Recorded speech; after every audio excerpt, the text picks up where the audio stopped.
Chapter 33. Trouble in Paradise. The first sign of trouble came before Ari's parents had even made it to Georgia. Her father was demanding the master bedroom. He told her that he would not come unless we gave it to him.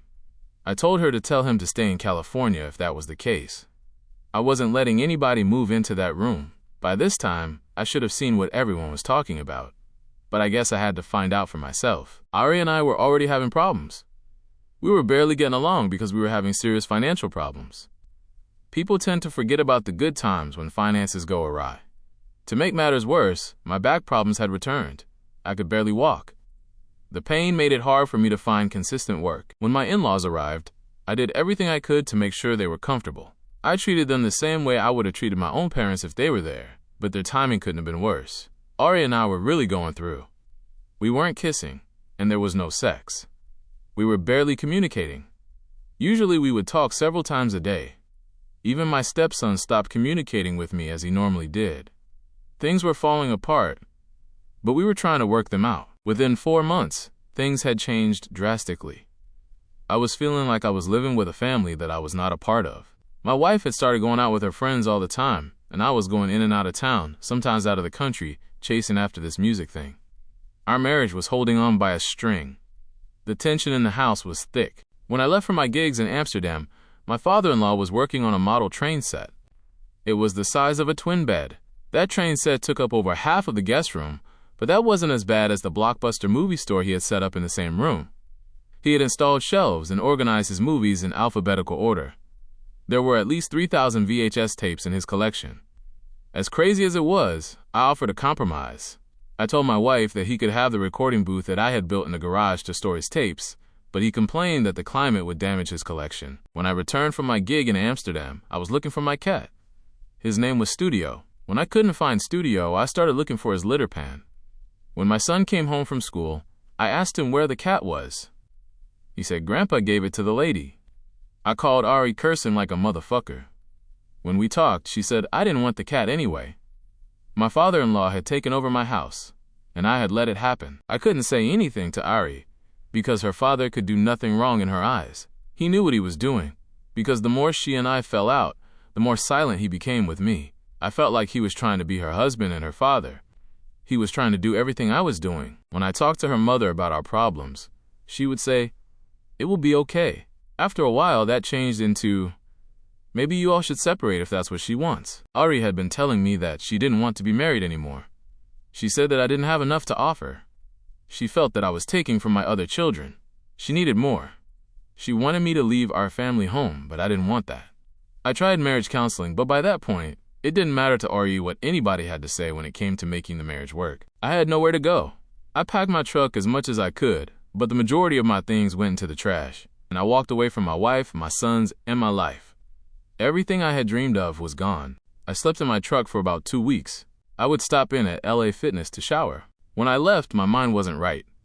I didn't know whether I wanted to hurt myself or someone else. I didn't want to live anymore. Some nights I prayed to die. My boy Parrish came up on a studio during the same time that I was going through. It was a 5-bedroom house. Back in the Chi, we would call that a baby mansion. The house was damn near ready for MTV's Cribs. Being that I had no work and nowhere to stay, Parrish worked out a deal with the owner to allow me to stay at the studio house while I fixed it up. I was working day and night painting, cutting grass, dumping trash, laying tile, and patching holes. I did whatever needed to be done. Parrish and I had plans to open up the studio to artists and record companies.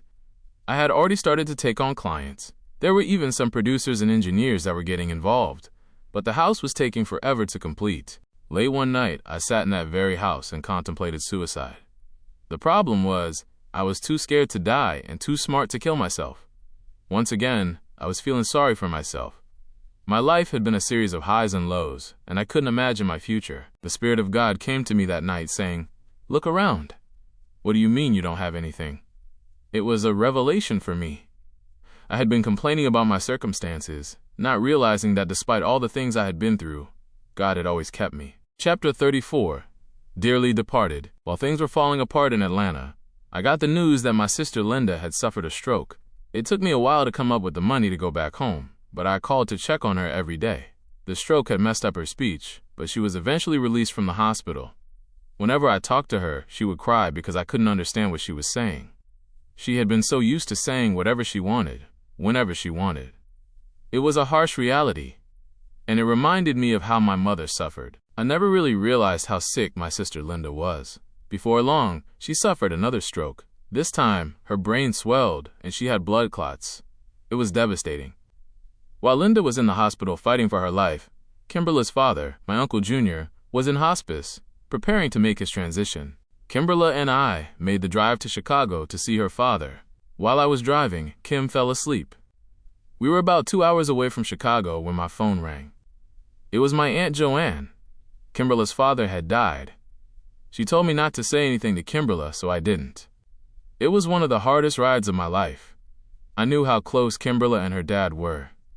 I just wished we had made it there in time enough for her to say goodbye. While arrangements were being made for Uncle Junior, I went to the rehabilitation center to see Linda. It messed me up to see her laying in the bed with tubes down her throat. She didn't even know I was there. I grabbed her hand, but she could not grip my hand at all.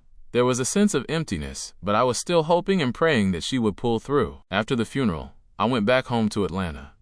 I wasn't there a month before Linda passed away.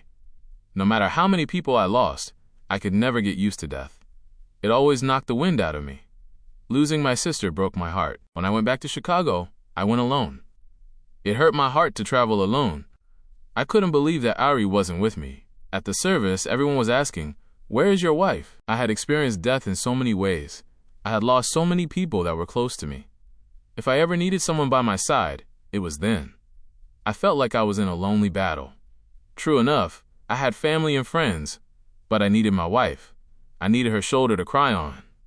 I wanted to lie on the pillow and talk to her until we fell asleep. Linda's death hit our family hard. It was unbelievable to us that she was gone. Her death brought the family closer together. I always made sure that I talked to my sister, Orlin, on most Sundays. We made sure that we called each other on holidays and on Mama's birthday. We always called each other on our birthdays as well. We've been doing that since our mom passed. My sister Renee would always call me. If I didn't answer, she would leave a message on my phone telling me that she loved me. Renee had lived in Detroit since I was a little boy. She would send for my mom and me every Thanksgiving. We would always take Greyhound. It was something that my mom and I looked forward to. Every now and then, I would be on the road with a fellow by the name of Norman Connors. The gigs didn't pay much, but I was staying in 5-star hotels. I was singing, and I had a roof over my head. It was a step up from sleeping in my truck. The pay was so low that sometimes I spent more getting to the shows and eating than I made from the performance. Sometimes I had nothing at all. Norman always came up with an excuse. It was like I was doing shows for a crackhead promoter. But he wasn't on crack. He was just a bad businessman. After a while, I refused to take calls from him until he got his shit together. Whenever I was doing badly, my sister Peaches would help. I would only call her when I had exhausted all of my other options. One time, I was on the side of the road, about to run out of gas. My sister loaded money on a green dot card, and I was able to get food and gas. Renee called me one Saturday to invite me to her birthday party. During this time, my car wasn't working. Before I was able to get the car out of the shop, I got a call from my sister Orlin telling me that Renee had suffered a massive stroke. She was in intensive care. Not again. I couldn't believe it was happening again. It would be a week before I'd be able to drive up to Detroit. Before I could leave Atlanta, Renee suffered another stroke and had to have emergency brain surgery. Seeing her brought back so many memories of my mother. It didn't help that her hospital wristband read Dorothy R. Stewart. We called her Renee, but that was her middle name. She had actually been named after our mother. It was hard to take. Renee's head was visibly swollen when I saw her. By the next day, it was nearly 3 times that size. She was going through the same thing my sister Linda had. The day after, I went to the hospital, but before I entered the room, I was warned about what I would see. Renee was in this special bed that was supposed to help remove the fluid from her lungs. It looked like a huge casket. She was strapped to the bed, lying on her side, in mid-air. Her condition was grave, and it was hard to watch her suffer like that. The family needed to come together and make some decisions, because the doctors had done all they could do. On October 2nd, my son DJ's birthday, we all arrived at the hospital and watched as she took her very last breath. Every time I thought about her, I would see a vision of that machine counting down.